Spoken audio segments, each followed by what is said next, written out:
வணக்கம். பொன்னியின் செல்வன் படம் முதல் பாகம் 400 கோடி வசூலை தாண்டி ஓடிட்டுருக்கு அப்படிங்கிறது ரொம்ப சிறப்பான செய்தி. பெருமையாக இருக்குது.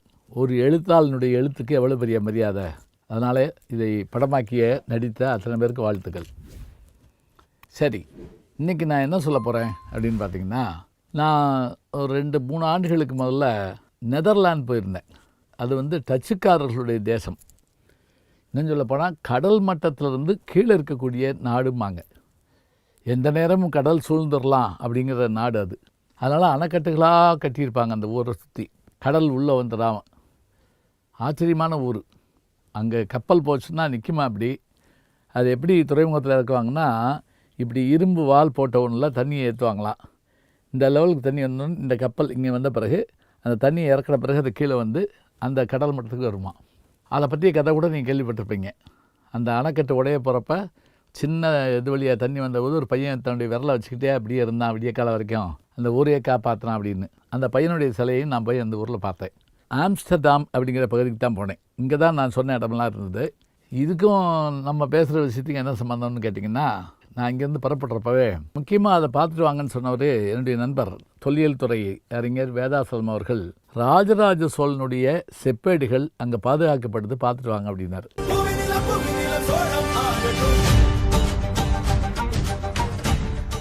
நான் உடனே என்னை கூப்பிட்ட தமிழ் சங்கத்துக்காரவங்கள்ட்ட சொல்லி நான் அதை கட்டாயம் பார்க்கணும் அப்படின்னேன்.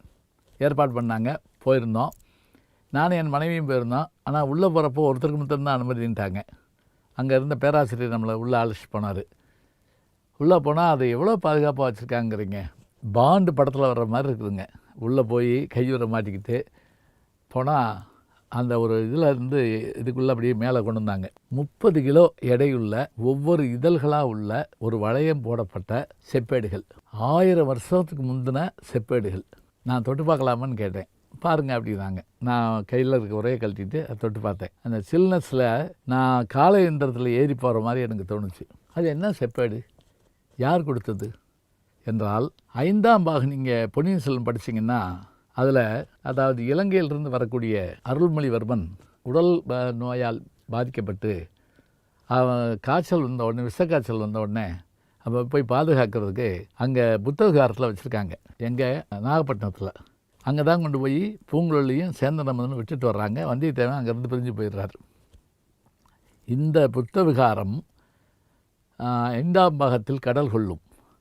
அப்படி கடல் கொள்கிற போது அங்கேருந்து அருள்மொழிவர்மனாகிய ராஜராஜ சோழன் அந்த புத்த பிட்சுவை மீட்டு கொண்டு படகில் ஏறி புறப்பட்டு செல்வார் அப்படின்னு கதை வரும். சரி, இந்த புத்த விகாரம் அவர் காலத்திலேயே சுனாமி அலைகளால் சூழப்பட்டதுங்கிற விஷயத்தை பார்க்குறோம். ஆனால் அவர் காலத்திலேயே அதை கட்டுவதற்கு மலாய் நாட்டை சேர்ந்த, அதாவது கடாரம்னு சொல்லக்கூடிய பகுதியை ஆண்ட ஒரு மன்னன் அனுமதி கேட்டானான்.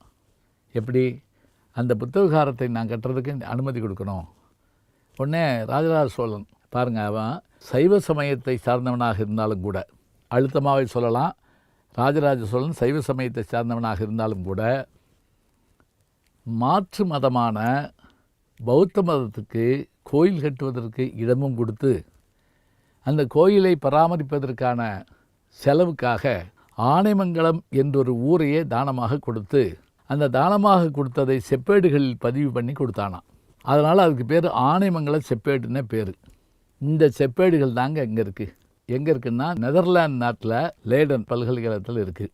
சரி, இப்போ நமக்கு ஒரு கேள்வி என்ன, இந்த செப்பேடுகள் அங்கே எப்படி போச்சு என்றால், தமிழ்நாட்டை, இந்தியாவை ஆளாதவர்களே கிடையாது. போர்ச்சுகீசியர்கள், பிரெஞ்சுக்காரர்கள், டச்சுக்காரர்கள், ஆங்கிலேயர்கள், ஆர்மீனியர்கள் எல்லாரும் வியாபாரம் பண்ண நம்மளை பகுதி பகுதியாக பிடிச்சி ஆண்டாங்க. அதில் நாகப்பட்டினம் பக்கத்தில் தரங்கம்பாடி என்ற ஒரு பகுதி இருக்கிறது. அங்கே ஒரு கோட்டையை கட்டினாங்க டச்சுக்காரர்கள். இன்றைக்கி அங்கே ஒரு அற்புதமான கோட்டை இருக்குது.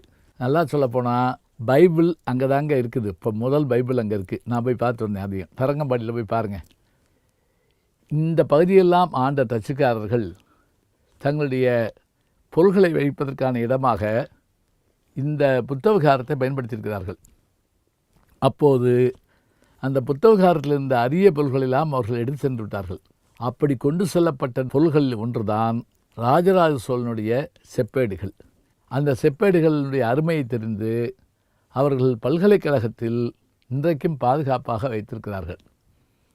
நான் கூட நண்பர்கள்ட்ட கேட்டேன், இதை நம்ம ஊருக்கு கொண்டு வந்தால் நல்லா இருக்கும்ல அப்படின்னு. வேண்டாங்க, இங்கே பாதுகாப்பாக இருக்குது, அப்படியே இருக்கட்டும் அப்படின்னு சொன்னாங்க. அது பெருமையாகவும் இருந்தது, கொஞ்சம் வருத்தமாகவும் இருந்தது.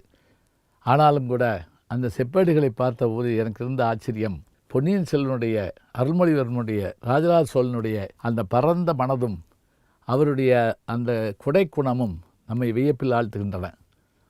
1000 ஆண்டுகள் கடந்த பிறகும் கூட இன்றைக்கும் அவை அவருடைய பெருமையை பேசுகின்றன என்று சொன்னால், மத நல்லிணக்கம் என்று இன்றைக்கு நாம் பேசுகின்றோமே, அந்த மத நல்லிணக்கத்தை கையில் எடுத்த பெருமை அன்றைக்கே ராஜராஜ சோழனுக்கு உண்டு. அத்தகைய மன்னனது புகழை போற்றுவோம், பாடுவோம். நல்ல செய்திகளை நாளும் சிந்திப்போம். நாளை சந்திப்போம். வணக்கம்.